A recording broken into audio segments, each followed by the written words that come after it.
Good morning, students. I welcome you all to the 11th Standard Commerce class. And today we are going to see Joint Stock Company Part 2. So in the last class, we have seen about what is meant by Joint Stock Company, what are its characteristics, and what are its advantages and disadvantages. And in this class, we will learn about the types of companies, the memorandum of association and its contents, the articles of association and its contents, and the prospectus and its contents. Classification of companies. Companies are classified on the basis of incorporation, on the basis of membership, on the basis of liability, on the basis of control, and on the basis of nationality.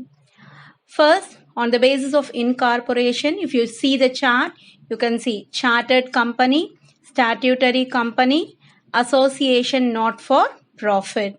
Next, classification of companies on the basis of membership, public company, and the next one is private company.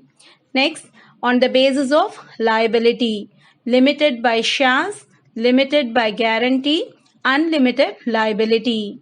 And classification of companies on the basis of control, government company, holding company, subsidiary company.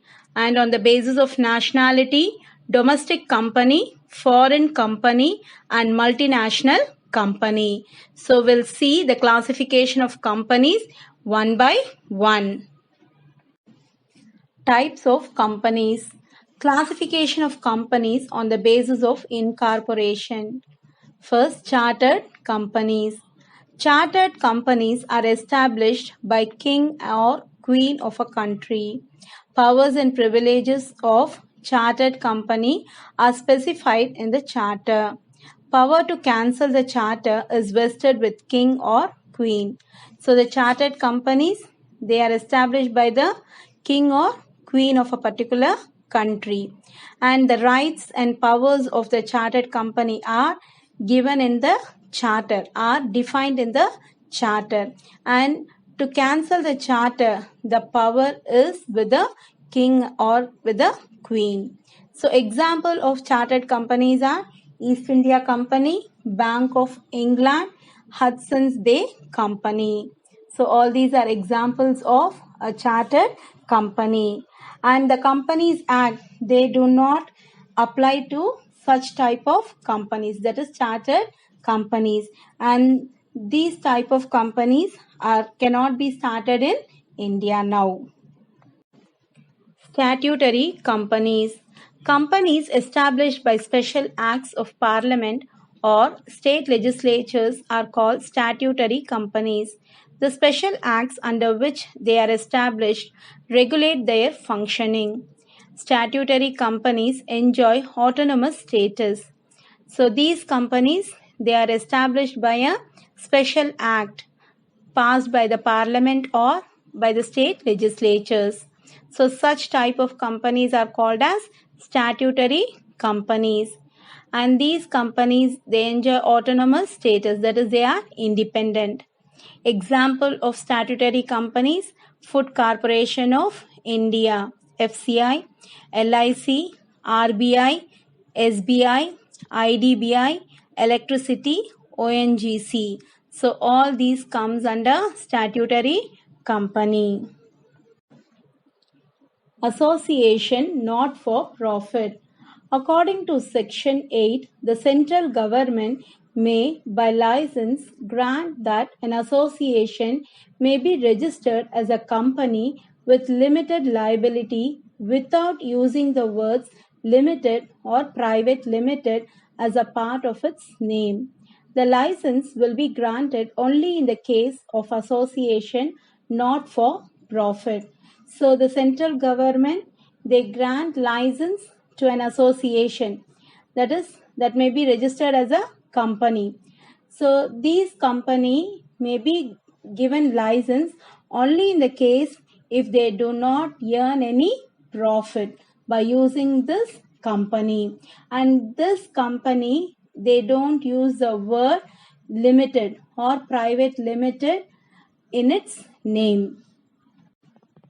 The central government will grant the license only if it is satisfied that the association about to be formed as a limited company aims at the promotion of sports, commerce, art, science, religion, charity, or any other useful object. It intends to apply its profits, if any, for promoting its objects. It prohibits the payment of dividend to its members. So this association or the company, it is related to the objects like sports, commerce, art, science, religion, charity, or anything like that. So the association has to work for the promotion of these things. And if there is any profit, the company has to use those profit for the promotion of the objects. For example, in the promotion of sports, or in the promotion of commerce, or in the promotion of art, science, religion, etc. And it prohibits the payment of dividend to its members. That is, it doesn't provide any interest to its members of the company. Classification of companies based on membership. First, private limited company. Private limited company is a type of company which is formed with minimum 2 shareholders and 2 directors. So, private limited company, it is formed with 2 shareholders and 2 directors. The minimum requirement with respect to authorized or paid up capital of rupees 1 lakh has been omitted by the Companies Amendment Act 2015.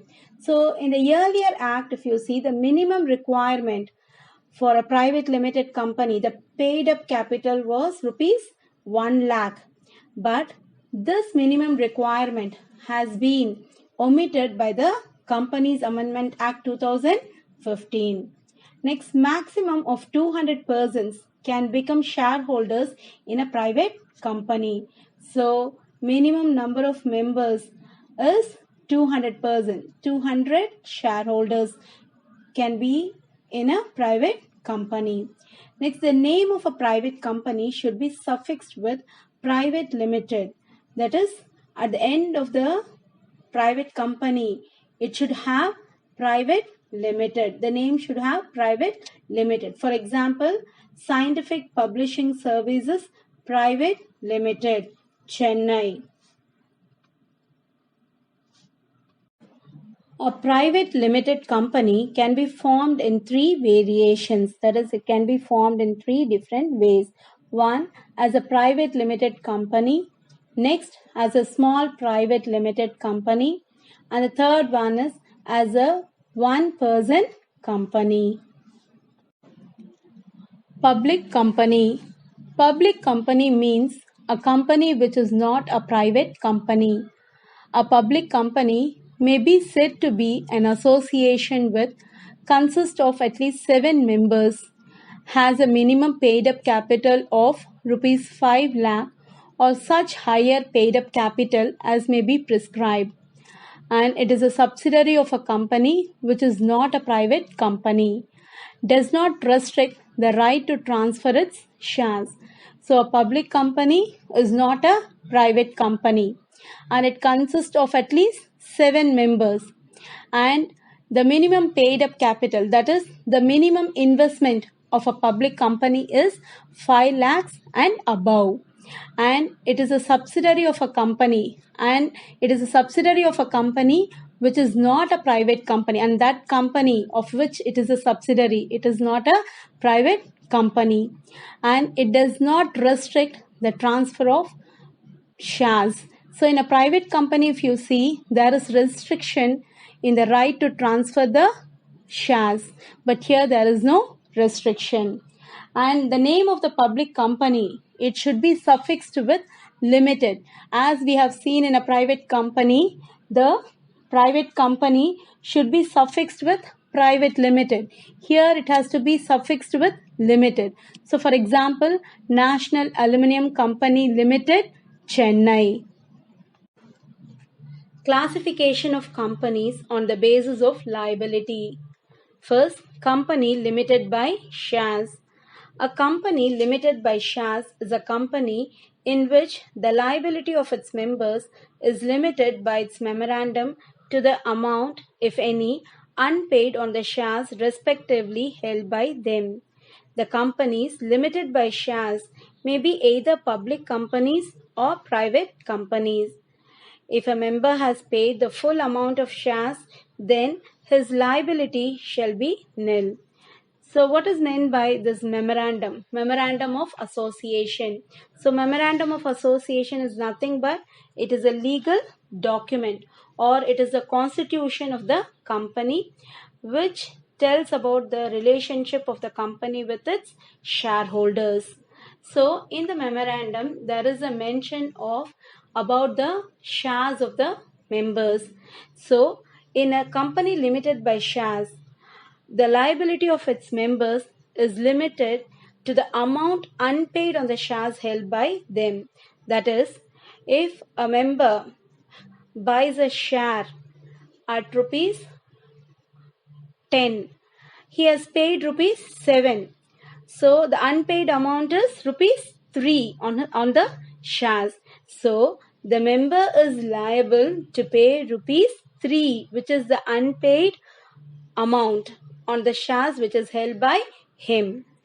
This company may be a private company or a public company. And if a member has paid the full amount of shares, then his liability shall be nil. Company limited by guarantee.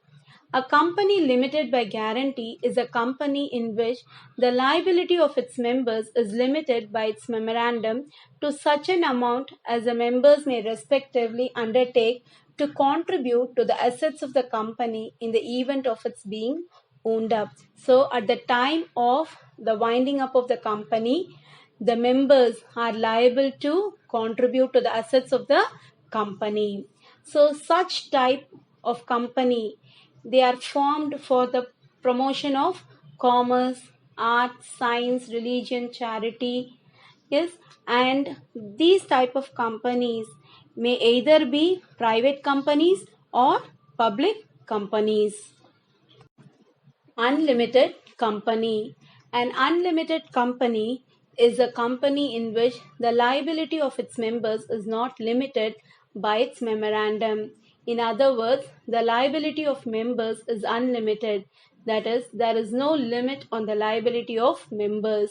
The members of such companies may be required to pay companies' losses from their personal property. So, an unlimited company, the liability of its members is unlimited. That is, if there is any loss in the company's losses have to be paid by the members from their personal property, and that is called as unlimited liability. Classification of companies on the basis of control. First, government companies. A public enterprise incorporated under the Indian Companies Act 1956 is called a government company.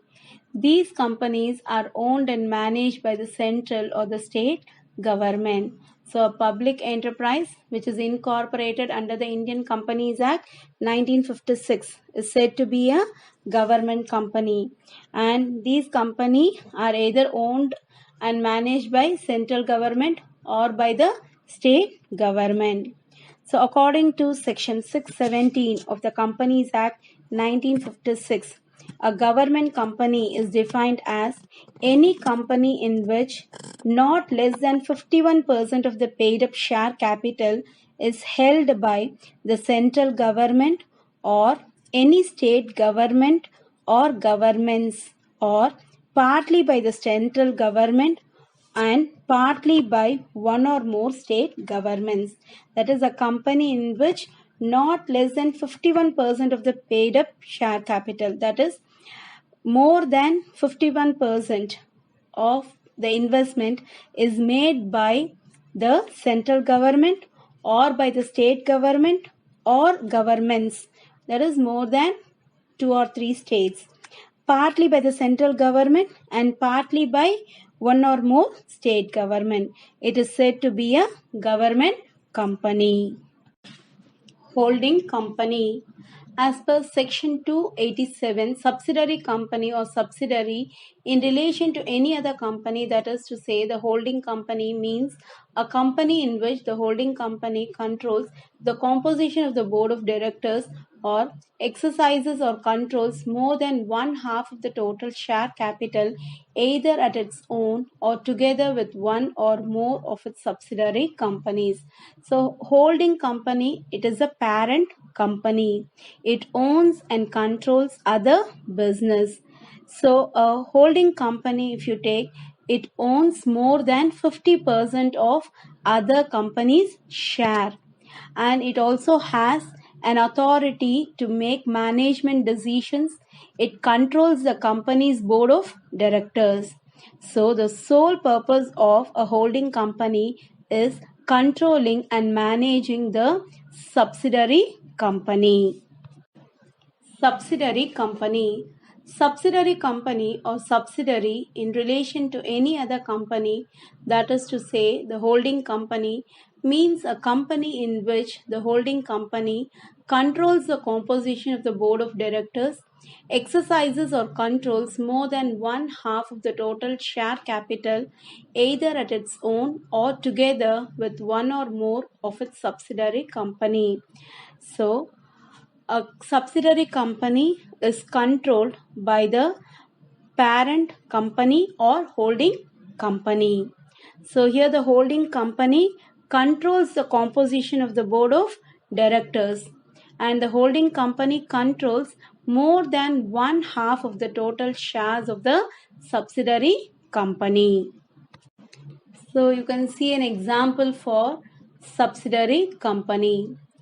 H Limited Company, it holds more than 50% of the equity share capital of S Limited Company. So now H Limited Company is the holding company of S Limited, and S Limited is the subsidiary of H Limited. So H Limited Company is the holding company and S Limited Company is the subsidiary company. Classification of companies on the basis of nationality. First, domestic companies. A company which cannot be termed as foreign company under the provision of the Companies Act should be regarded as a domestic company. A domestic company is one which is formed in the state in which it is doing business. So it cannot be termed as a foreign company under the provisions of the Companies Act. Foreign companies. A foreign company means a company which is incorporated in a country outside India under the law of that country. After the establishment of business in India, the documents must be filed with the registrar of companies within 30 days from the date of establishment. So, a foreign company means it is started in other country, that is outside India, according to the law of that country, and it establishes its business in India. So after its establishment, within 30 days of its establishment, it has to produce the documents to the registrar of the companies. So what are those documents? That is, it has to submit a certified copy of the charter which the company is incorporated, under which the company is incorporated. And next, it has to also produce the memorandum of association and articles of association of the company, and it should be translated in English. And next, the full address of the registered office of the company should be given. And next, it has to submit the list of directors and secretary of the company, and the name and address of any person who is a resident of India who is authorized to accept on behalf of the company service of legal process and any notice served on the company. And next one, and the full address of the company, that is the principal place of business in India. So all these details, documents has to be filed with the registrar of the companies. That is the certified copy of the charter. Next, that is the memorandum of association, articles of association, full address of the registered office, and next list of directors and secretary, and name and address of any person who is resident of India, and next one, the full address of the company's principal place of business in India. All this should be filed with the registrar of the companies within 30 days from the date of its establishment. Next, multinational company, MNC. So we have learned about this in the previous chapter. So a multinational company, it owns and manages business in 2 or more countries. So it is an enterprise which is operating in several countries, but it is managed from one country. A multinational company, MNC, is a huge industrial organization which operates in more than one country, carries out production, marketing, and research activities on international scale in those countries, and it seeks to maximize profits world over.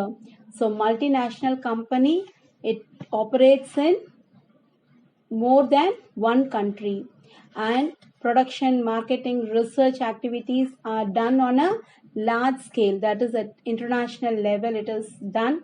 And the main aim of these multinational company is to gain more profit, to make maximum profit. Next, a domestic company or a foreign company can be a multinational company. So here are some examples: Microsoft Corporation, Nokia Corporation, Nestle, Coca-Cola, International Business Mission, PepsiCo, Sony Corporation. All these are some of the examples of multinational company. The next topic we are going to see is Memorandum of Association.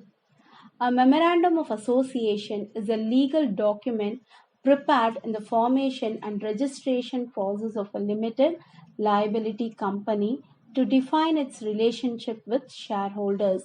So this memorandum of association, it is prepared when a limited liability company is formed and it is registered, and it is a legal document. Next, it reveals what powers it has and what activities the company is permitted to undertake. And this memorandum of association, it tells about the relationship of the company with its shareholders. And next, it tells about the powers. What is the power of the company and what are all the activities the company can engage. Next, any act of the company outside the scope outlined in its memorandum is said to be ultra vires and is not binding on it. So any act of the company which is not mentioned in the memorandum of association is said to be ultra vires. It is the constitution of the company in its relation to the outside world. So this memorandum of association, it is the constitution of the company. That is, it contains the rules and regulations of the company and how to deal with this outside world. It contains the relation to deal with the outside world. It is a public document and any person dealing with the company is presumed to have sufficient knowledge of it. So a person who is dealing with a company can have the details or knowledge about the memorandum of association, and it is a primary document of a company. Contents of memorandum of association. First one, name clause. The name clause requires to state the legal and recognized name of the company. The company name is allowed to be registered if it does not bear any similarities with the name of an existing companies only. So here the name clause, it requires to tell the recognized name of the company. It has to give the recognized name of the company, and the company name is allowed to register only if it does not show any similarities with the name of the existing company. It should not bear the same name of any other existing company. Next, situation clause. So, as the title itself tells, situation, that is where the registered office is present, that is the physical location of the registered office of the company. The registered office clause requires to show the physical location of the registered office of the company. It is required to keep all the company registers in this office. The registered office should be established prior to commencing business activities. So, in the registered office, they should keep all the company registers. They should maintain the company registers in the office. And next thing, important thing is, before the starting of the business activities, the registered office should be established. So, one is name clause, that is, it tells about the name of the company, and the name should not bear any similarities with the name of the existing company. And second one is situation clause, that is, the physical location of the registered office of the company is given, and this company, that is company office, it should keep all the company registers in the office itself, and this registered office should be established before the business activities have been started. Objective clause. The objective clause requires to summarize the main objectives for establishing the company with reference to the requirements for shareholding and use of financial resources. It is required to state the ancillary objectives, that is, those objectives that are required to facilitate the achievement of the main objectives. So, the objective clause, it is mentioned what is the main aim of starting, main goal, objective of starting the company, and it also mentions about the ancillary objectives which is needed to achieve the main objectives, and these objectives in no way should affect the public good. Next, liability clause. The liability clause requires to state the extent to which shareholders of the company are liable to the debt obligations of the company in the event of the company dissolving.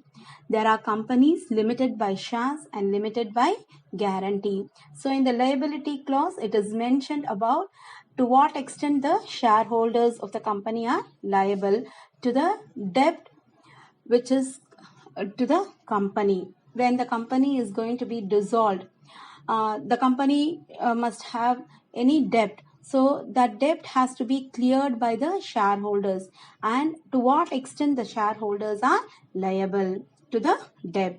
So these companies, if you see, they are limited by shares and limited by guarantee and also unlimited liability. Capital clause.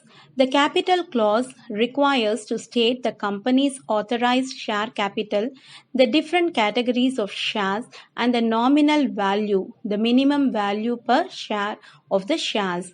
It is also required to list the company's assets under this clause. So, in the capital clause, there should be the mention of company's share capital. Next, it should also give the details of different types of shares issued, and it should give the minimum value of each share. Next, it should also contain the details of company's properties. Next, association clause. The association clause confirms that shareholders bound by MOA are willingly associating and forming a company. So, in the association clause, it should confirm that shareholders, they are willing to form the company, and it is required 7 members to sign an MOA for a public company and not less than 2 people for a MOA of a private company. So with regard to a public company, the memorandum of association should be signed by 7 members, and of a private company, the memorandum of association should be signed at least not less than 2 people. The signing must be done in the presence of witness who must also append his signature. So this signing has to be done. The memorandum of association should be signed on behalf of a witness, and the witness should also affix his signature. The next topic we are going to see is Articles of Association, AOA. The Articles of Association is a document that contains the purpose of the company as well as the duties and responsibilities of its members. So, the Articles of Association, it contains what is the purpose of starting this company and also what are the duties and responsibilities of the members of the company. It is an important document which needs to be filed with the registrar of companies. So this articles of association should be filed with the registrar of companies. These are the bylaws of a company that defines the mode and manner in which the company's business is to be carried on. So here this article of association, it is the laws of the company and it tells about in what way the company's business has to be carried on. So that is how the business activities of the company has to be carried. In the Companies Act, Table A prescribes model for the articles of the companies. Table A is a document containing rules and regulations for the internal management of a company. A company which does not have separate AOA may adopt Table A. So in the Companies Act, they have provided Table A, which is a model for the articles of association of the companies. So if any company doesn't have a separate AOA, that is Articles of Association, they can adopt this Table A from the Companies Act. And this Table A, it contains the rules and regulations for the management of the company. The next topic we are going to see is what are the contents in the Articles of Association. So it contains the amount of shares, capital, value and types of shares. So that is the details of what are the share capital of the company, what are the types of shares, what is the value of each share is contained in that Article of Association. Next, rights of each class of shareholders regarding voting, dividend, return of capital. So what are the rights of each shareholders? Next, rules regarding issues of shares and debentures. Next, procedures as well as regulations in respect of making calls on shares. Manner of transfer of shares, in what way the shares has to be transferred. Next, declaration of dividend. So how much dividend has to be made. Next, borrowing powers of the company, that is how much the company can borrow from other financial institution or whatever it is. Next, rules regarding the appointment, remuneration, removal of directors. So it contains the rules for the appointment of a director or remuneration, that is salary of a director of the members, and next the removal of the directors. Next, procedure for conducting proxy, quorum, meetings, etc. Procedures concerning keeping of books and audits, that is keeping auditors account, the procedures are also contained in the Article of Association. Next, about the seal of the company and also the procedures regarding the winding up of the company. So what procedure to wind up the company. So all these details are given in the Articles of Association. The next topic we are going to see is the prospectus. According to Section 236 of Companies Act, any document inviting the public to buy its shares or debentures comes under the definition of prospectus. It also applies to advertisements inviting deposits from the public. So the prospectus, it is a document.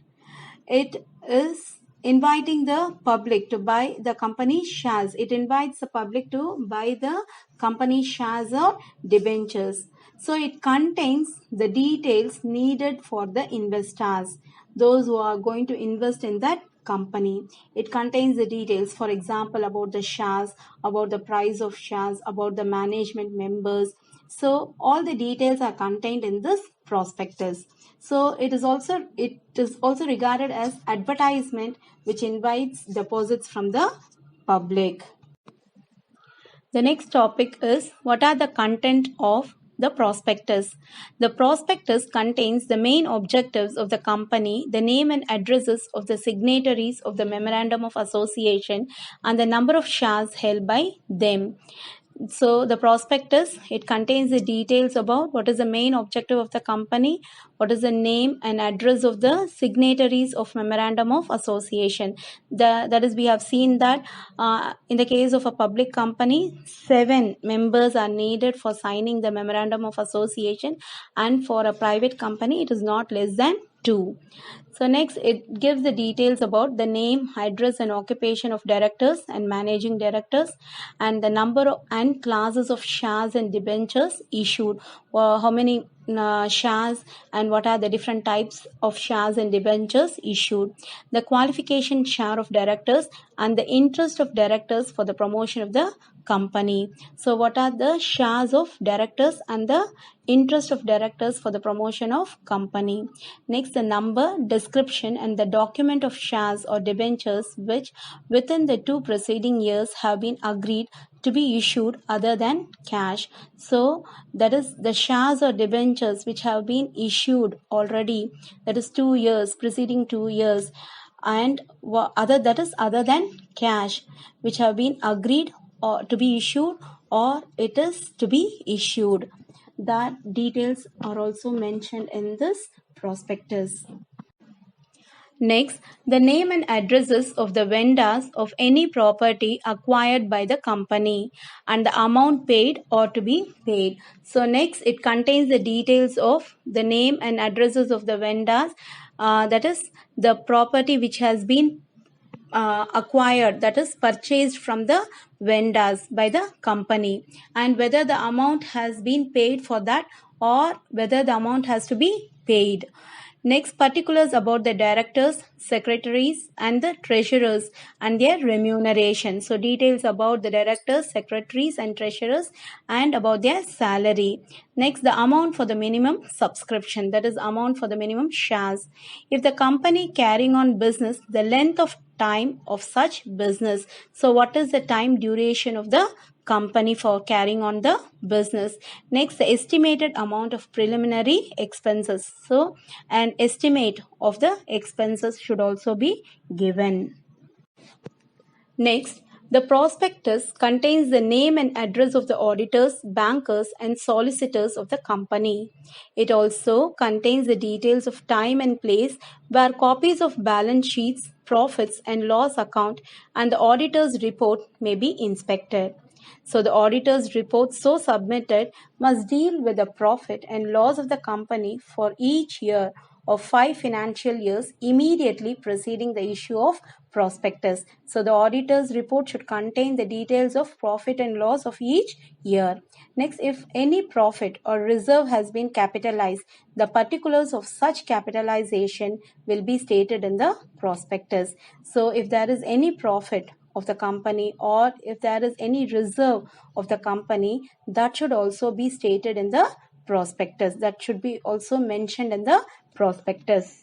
Students, in this lesson we have learned about what are the different types of companies, and next what is meant by memorandum of association, articles of association and prospectus, and what are the contents of all these.